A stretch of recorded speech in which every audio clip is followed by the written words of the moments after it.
Hello, friends. This is the Netarts Friends Church podcast. We are Jesus people, Kingdom of God people, welcoming, yearning, sharing. And we're glad you're connecting here with us. We'd love to connect in person as well. If you're inclined to support this podcast or for more information, just hop on over to netartsfriends.org. That's netartsfriends.org. Let's jump into today's sermon. I grew up with the story of doubting Thomas. Thomas was a twin, like I am.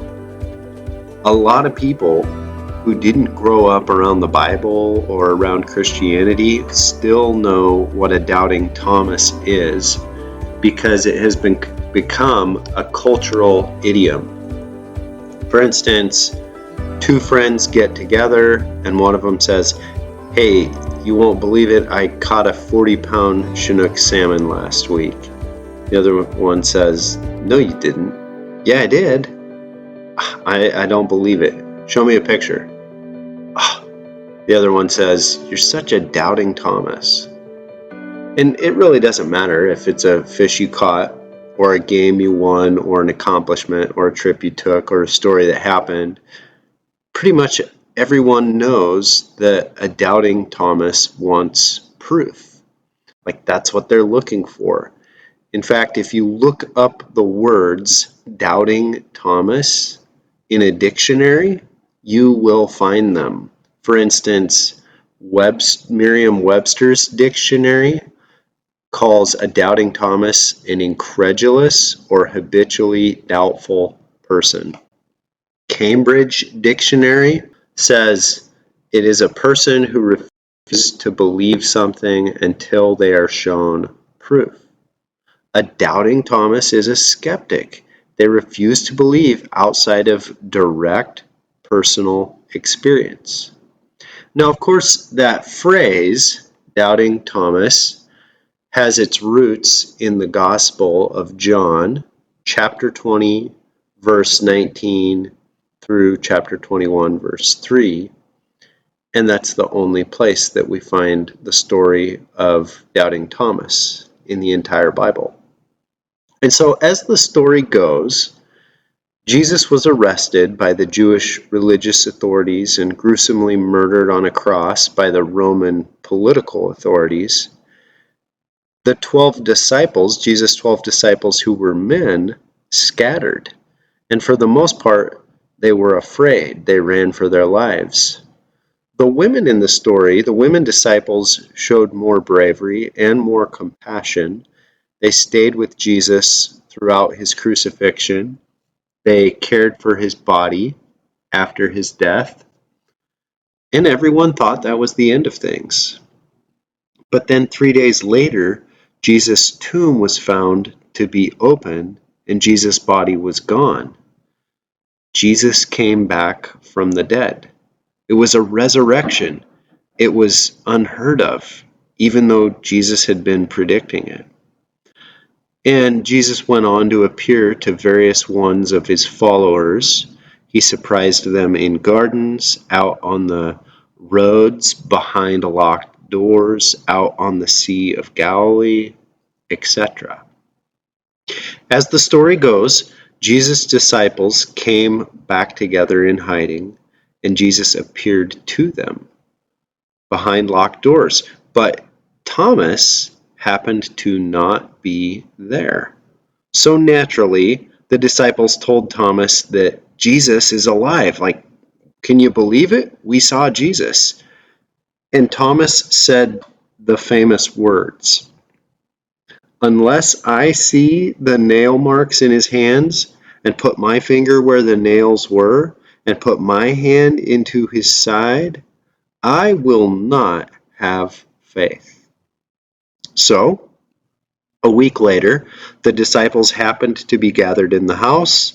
Thomas happened to be with them, and all of a sudden, Jesus appeared to them, even though the doors were locked. And Jesus said, "Peace be with you." And then he said directly to Thomas, he said, "Put your finger here See my hands. Reach out your hand. Put it into my side. Stop being faithless and be faithful. And in that moment, everything changed for Thomas, and he declared, "My Lord and my God." And those words might actually be the highest compliment anyone in all four Gospels ever gave to Jesus. And Jesus said, "Because you have seen me, you have faith. Blessed are those who have not seen and yet have faith." So, that's the story playing in the background of every person who gets called a doubting Thomas, because they ask for proof. They say, "Show me." They say, "Do you have a picture?" They say, "Can you do it again? How can you be certain? I don't believe you." And that also happens to be the story that has caused a lot of people to think that maybe it isn't very Christian to have doubts. After all, in this story, didn't Jesus basically tell Thomas to knock it off with all of his asking for proof stuff? And didn't Jesus give props to anyone who stops asking questions and just accepts what their friends tell them is true? Well, there's just one problem with all of this doubting Thomas stuff. And it's kind of a big problem. Here it is. The word doubt, doubting Thomas, the word doubt does not show up in the entire story of doubting Thomas. I'll say that again. The word doubt doesn't show up in the entire story of doubting Thomas. Jesus never identified Thomas's problem as a problem of doubt. Jesus said to Thomas, "Stop being faithless and be faithful." Now, unfortunately, some English translations write the word doubt in, but doubt and faithless, those are two entirely different Greek words and concepts. To doubt, distadzo, means to be uncertain about a particular course of action, to have two thoughts, to think that a thing may not be true or certain, to question one's heart. The Apostle John could have told us that Thomas was doubting. That's a word that certainly shows up other places in the Bible, but evidently that's not what was going on with Thomas, and evidently that's not the problem that Jesus was identifying. Jesus was identifying that Thomas was faithless, and Thomas needed to be faithful. So what's the difference between doubt and being faithless? What does it mean to be faithless? Well, I will give it to you straight from one of the top Greek English lexicons.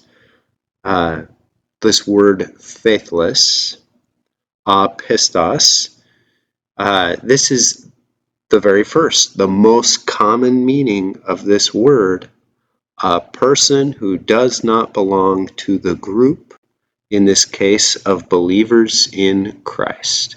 They don't belong to the group. Now, you may remember when we looked at the word faith, Jesus says, "Stop being faithless and be faithful." 99% of people on the street in Jesus' day, if you asked them in first century Palestine, like, "Hey, what is faith? What does that mean?" They'd say, "Well, it's loyalty, it's allegiance, it's reliability, It's social concord, it's relationships, it's a willingness to bind yourself to a person or a group. It's that you can count on me factor.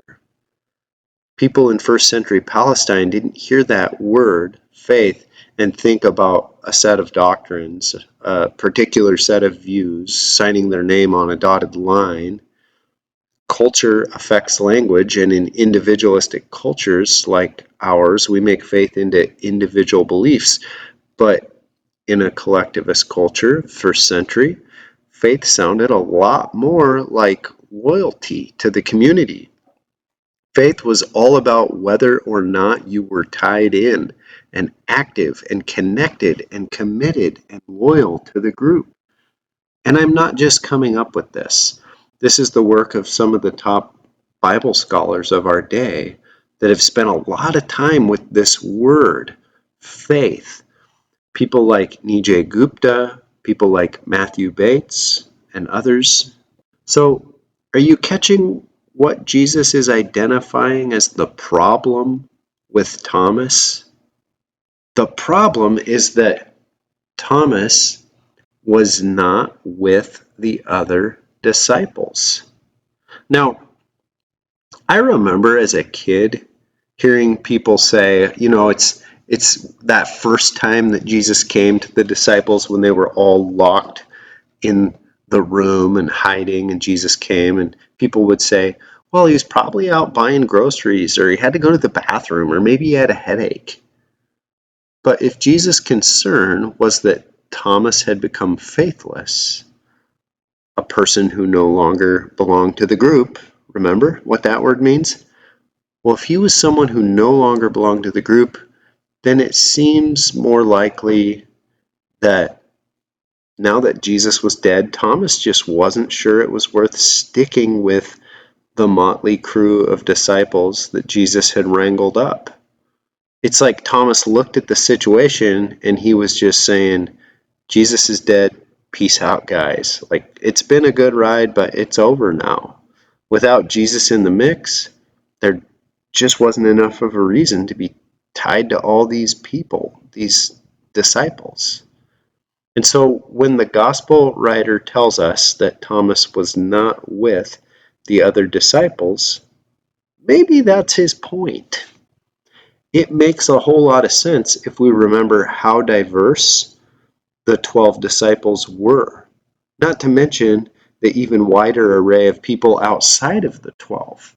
So just to get a brief cross-section of the diversity of the group, there was Simon the Zealot, and the sons of thunder, James and John, who some biblical scholars also understand to be zealots. So that's 3 potential zealots. Zealots would kind of have this mindset like, let's destroy the Roman Empire. So when you hear zealot, maybe think freedom fighter, revolutionary, nationalist. Then there were 6 fishermen, common folk, who experienced being exploited by the Roman taxation system every day as they brought their fish to market. Then there was Judas Iscariot, who some biblical scholars understand as a member of the Sicarii Party, a radical Jewish group of terrorists and assassins bent against the Roman Empire. And the way that they were more radical was they weren't just saying, let's destroy the Roman Empire. They were even going a step further, like, let's kill all of the Jewish collaborators with the empire. Like, you are either for us or against us. Then there was a doctor of Jewish law, Bartholomew or Nathaniel, who some sources would say was of royal lineage, going back to kings of Egypt. It's debatable, but possible. His father was a Pharisee. Then you have Matthew, or Levi, the tax collector, who was an agent of the Roman Empire and an agent of exploitation before Jesus. And so at this point, biblical scholar Frederick Dale Bruner points out that a zealot was as far removed from a tax collector as a leftist guerrilla is from a right-wing conservative. Like, at this point, you have a group that is, they don't have a whole lot in common, all of them, with one another, but that's not all. Outside of the 12, there was an even wider array of people. There was Joanna, the wife of Chuza, the manager of Herod's household, and she was part of funding this whole movement of Jesus's. Then there were a bunch of other women who were disciples. They were chipping in money and traveling with Jesus and learning, which was completely unheard of. Some of them had questionable and unsavory past lives. And then you had noblemen and Pharisees, people like Nicodemus and Joseph of Arimathea, these people who were connected to the Pharisees, but they wanted to be a part of Jesus' crew, but not out in the open. And I mean, this crew, Gerhard Lofink says, some evidence suggests that Jesus deliberately chose the 12 from different regions of the country and from different factions within the Judaism of the day in order to make obvious the gathering of all Israelites. I mean, talk about a motley crew. They bickered, they fought about who was the best, who was right, who was in charge, who had God's blessing, who deserved to get scorched with fire from heaven. Dan White Jr. describes this motley crew that Jesus called to follow him. He says, it's like organizing a home church with a few Black Lives Matter protesters, blue-collar workers who believe Donald Trump will fix the country, a couple on public assistance while working for minimum wage at McDonald's, a wealthy Republican gentleman who owns an oil refinery down south, and a member of Antifa. It's an understatement to say these men would have loathed being in the same room with each other. If it were not for Jesus holding this space, they'd all naturally slide into the cultural ditch of mutual hatred for one another. So Jesus was the person who brought together this unlikely, potentially volatile, highly diverse group of people, and initially he was the glue holding them all together. Simon the Zealot didn't sign on to the project because he got to hang out with people like Matthew the tax collector. He signed on because he got to hang out with someone like Jesus. But a part of what Jesus kept trying to teach his disciples was how to make their own glue. Love the Lord your God with all your heart. Love your neighbor as yourself. This was Jesus' final prayer for all who would join the movement after his death, that they might get this glue thing figured out. He said, I pray also for those who will have faith in me through their message, that all of them may be one. Father, just as you are in me and I am in you, may they also be in us, so that the world may have faith that you have sent me. I have given them the glory that you gave me, that they may be one as we are one, I in them and you in me, so that they may be brought to complete unity. So can you hear the concern in Jesus' prayer? It is, when religion and empire get together and kill me, and when I'm gone, will this diverse, unlikely group of people think it's worth it to stick together? That's the concern. Or will they be more like a rock band that loses their lead singer and so they just break up? So a discussion question here for you, or a reflection question if you're just listening alone. Think about times when you've witnessed one person being the glue that held everyone else together. And think about times when you've witnessed the community being the glue. What's the difference? So reflect on that for a moment.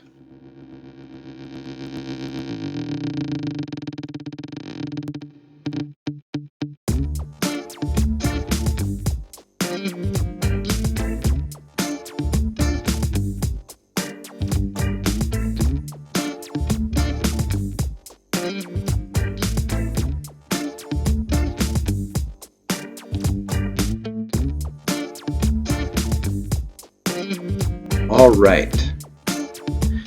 Jesus had given his disciples the glue recipe.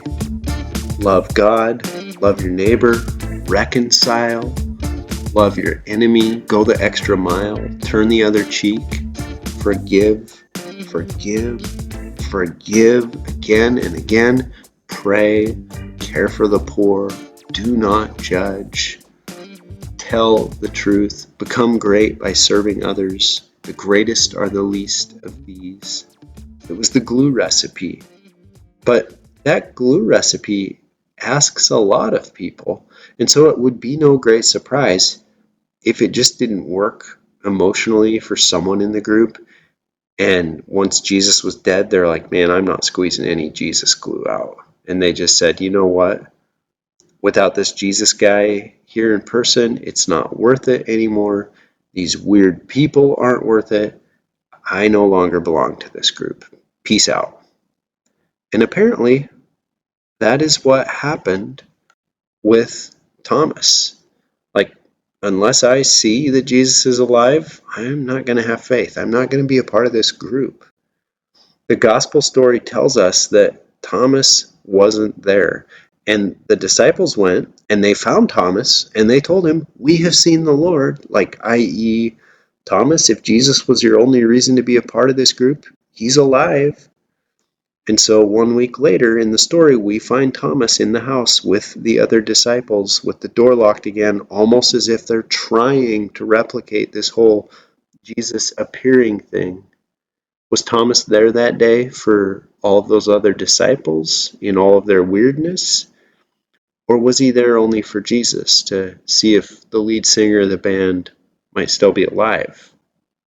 What he said was, unless I see the nail marks in his hands and put my finger where the nails were and put my hand into his side, I will not have faith. I'm not going to be tied in and active and connected, committed, loyal to the group. So on the face of it, it looks like Thomas was looking for proof. It seems like he's looking for certainty. He wants to know for himself whether or not Jesus is alive. But underneath that search for proof and certainty, something else is going on. And Jesus put his finger on Thomas's real problem. No pun intended. The real problem, out of glue. It was a relational problem. Remember our map, our pie chart of our own doubts and our own disconnections at Netart's Friends Church? Remember, so we looked at that in our Faith and Doubt series, part 1, and then we came back and looked at it again in part 2. Our most common struggle in our own sense of doubt and disconnection, it comes from a relational place for us. It can be verbalized as Christians can be jerks. 36% of that's the highest amount of all of our doubts come from that place.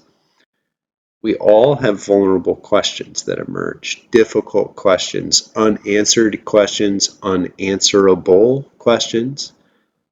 And sometimes people use those questions as their excuse for checking out of the community. But underneath it all, is it really a problem of proof, of certainty, of having the right answer? Or is it a glue problem? Is it a relational problem? Is it that we don't yet think these people are worth sticking with? Is it that we're not committed to sticking with this community, regardless of our differences, regardless of our most vulnerable questions, regardless of whatever proof, whatever certainty we do or do not have? Jesus said, stop being faithless. Be faithful. Because you've seen me, you have faith. Blessed are those who have not seen and yet have faith. And I hear those words as something like this. I hear Jesus saying, okay, look, Thomas, I died. You isolated from the gathering. You were no longer bound to the group. You did the peace out move. You weren't with the rest of the disciples.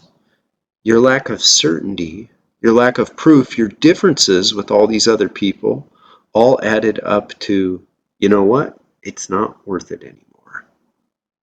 But Thomas, I want you to be tied in. I want you to be active and connected and committed to these folks, not only because of me, but because you've come to see God in them. Remember my prayer, Thomas?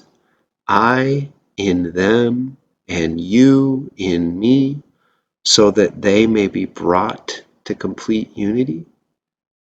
Blessed are those who have not seen me, those who they don't have their questions answered, those who are living with uncertainty and vulnerability, and they don't know what story to believe or which direction is up, but they have stayed tight with the community, with the gathering, and they are active and committed, and they've kept the "you can count on me" factor alive. Thomas, don't be shy. I want you with these people. That's what I hear Jesus saying. Is that the lesson that Jesus wanted Thomas to catch? Well, it's fascinating to notice that the very next story that John tells after the story of faithless Thomas, in John 21, the story tells us the disciples had traveled roughly 100 miles north, back to where they grew up, back home, back in Galilee, and we're told that they were together. And we're specifically told that Thomas was there. And we're told that Peter said to everyone, "I'm going out to fish." And they all said to Peter, "We'll go with you." Now, it's easy to breeze right past that part of the story. We're looking for what's coming next. But what if we don't? Are you catching what John just told us right here after the story of faithless Thomas? This group of disciples had every reason to disband without Jesus, without their leader with them. They went back home where it would be the easiest for everyone to go their own separate ways, but instead they were together. They were figuring out what it looked like to be a group, learning to be together without the presence of their leader. They'd never done this before. And notice what everyone said to Peter. He says, "I'm going fishing," which is like one person, in a way, just being like, "I'm doing my own thing." And they could have all gone their own separate ways, but they didn't. They said, "We will go with you." Jesus had said, "Stop being faithless. Be faithful." And they were finally learning how to make their own glue. They were getting it. We will go with you. Now, let's step away from Thomas and from the other disciples, and let's look at us for a moment. Neatarts Friends Church. In our own way, we are a motley crew. We are a diverse bunch with all of our own perspectives and backgrounds and questions. Our faith and doubts survey has shown that. Without saying who's who, I know people in our church family who some read the Genesis story as literal, and I know some who understand God as the creative force behind the evolutionary process. We've got folks who are environmentalists, and we've got folks who spray weed killer on everything. We've got folks who are vegans, and we've got folks who are meat eaters. We've got folks who are pretty sure the Bible does not affirm LGBT relationships, and we've got folks who are pretty certain that God and or the Bible is LGBT affirming. We've got folks who want the medical and the scientific community to be respected, and we've got folks who are skeptical of or frustrated with the medical and the scientific community. We've got folks who vote conservative, folks who vote independent, folks who vote liberal, and each one carries along some of the various trappings of their given political party. We've got folks who think hell will be eternal conscious torment, and folks who don't think a loving God will ultimately send anyone to hell, and people all in between. We've got folks who think Jesus was the only Son of God, and folks who are here for their connection with God and their Creator and the Spirit, but they're not sure about Jesus or the Bible. We've got folks who trust every word of the Bible and they're ready to do what it says wherever they find the command.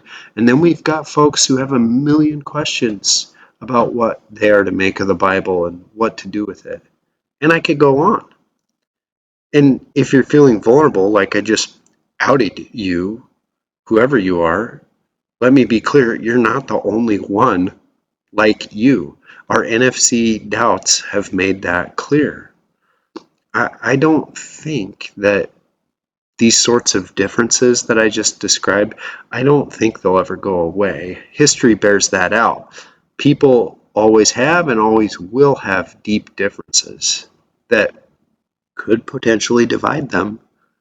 When I'm in my 70s, I'm sure the arguments will be about something else, like how are we supposed to use AI ethically or alter genetics or something like that.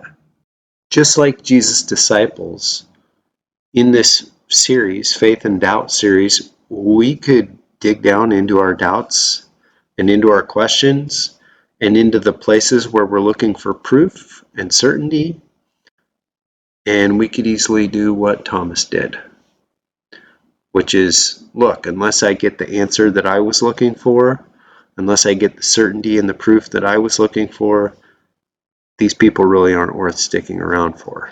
Peace out. Like, I didn't get the answer I wanted, I'm out. We could run into our own glue problems. But what if, with our Creator's help, what if we got the glue part figured out? And what if Jesus' prayer came true, which is, I in them and you in me, so they may be brought to complete unity?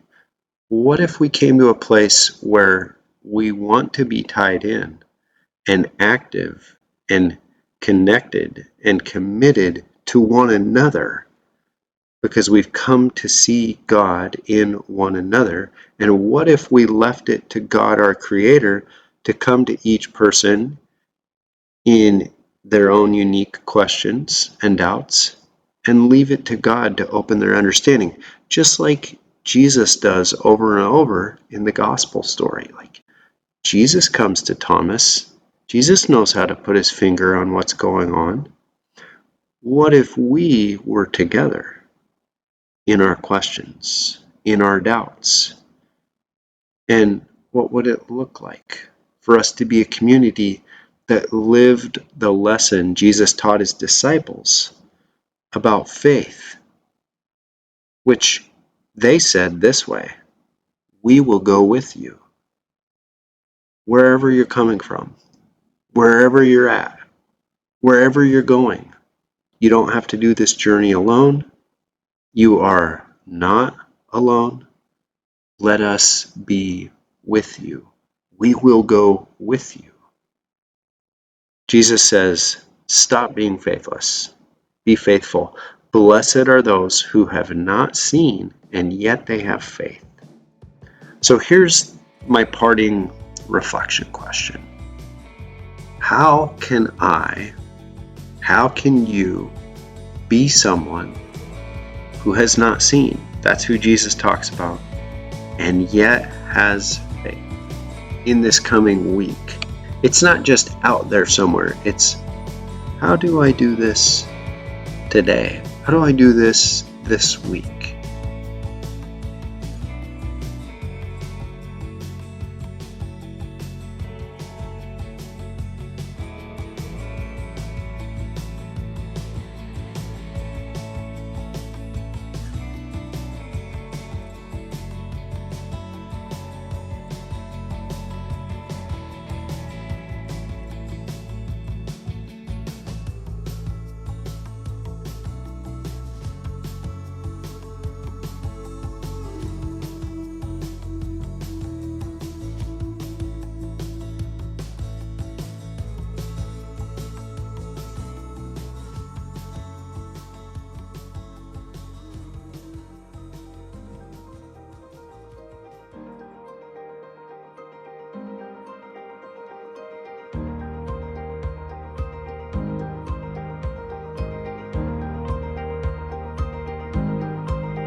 Thank you for joining us for a Sunday sermon from Netart's Friends Church.